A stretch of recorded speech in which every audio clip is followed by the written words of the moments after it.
Hello, and welcome to our third hypothesis now on Krashen's theory of second language acquisition. This is the monitor theory. As with our other videos, I'm going to dive into what exactly that is, and then how do we use this knowledge to learn a second language. All right, so instead of explaining what it is, I have a drawing here that I hope kind of clarifies what this monitor theory is. So the goal would be, when we hear something said, when we acquire secondary language, I should say, that we can just immediately go to output, right? I hear you say a phrase in Spanish. I can then, a day later, produce that phrase in Spanish. What we see, though, is that there's this, like we said earlier, there's a separation between language acquisition and language learning. And language learning in the monitor theory acts as the monitor. All right, so acquired language comes into our head and output, and what we do is we monitor. So if I hear someone say something in Spanish, I will then try and repeat it, but I use what I've learned in language to repeat that phrase.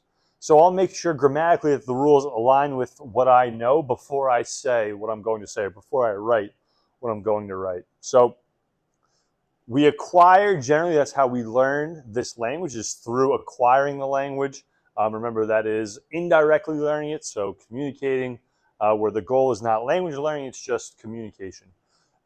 So that's how we learn language, and then we use our monitor to kind of make sure that what we're saying comes out correctly. So that's where language learning comes into place, is through the monitor. All right, and again, the end goal being output.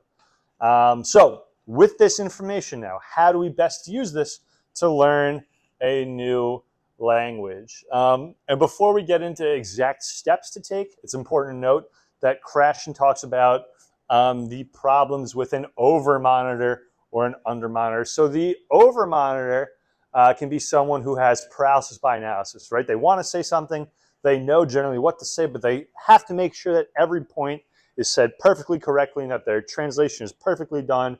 And by the end, when it's time to say what they need to say, they freeze and they can't. All right, so that's an over monitor. Whereas an under monitor is someone who doesn't think at all. They kind of just spew out whatever they want to say. Both people, it's incredibly difficult to understand because A, the under monitor doesn't really filter what they're going to say, and then it comes out as gibberish. And the over monitor is so slow maybe in what they're going to say, or they don't say anything at all, that we can't understand what they're saying. So in terms of how to best use this for our language learning, I think it's good to keep in the back of the mind the fact that we are monitoring what we say, and that comes from our direct learning of this language. But we shouldn't let mistakes kill our confidence. All right, I have your mistakes and confidence. You are learning a new language. You are going to sound like a fool. You're going to sound like a child. That's all just part of the fun of learning this new language. You're going to make mistakes, and that's honestly one of the best ways to learn. So how do we use this? Let's not be over monitors. Let's not be under monitors. Let's not over stress kind of what's going on in our language learning journey, because that's just it. It's a journey.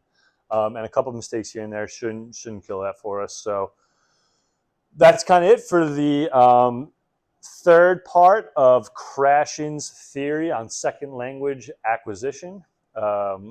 Next, we're going to talk about the big one, comprehensible input. We'll see you on over there.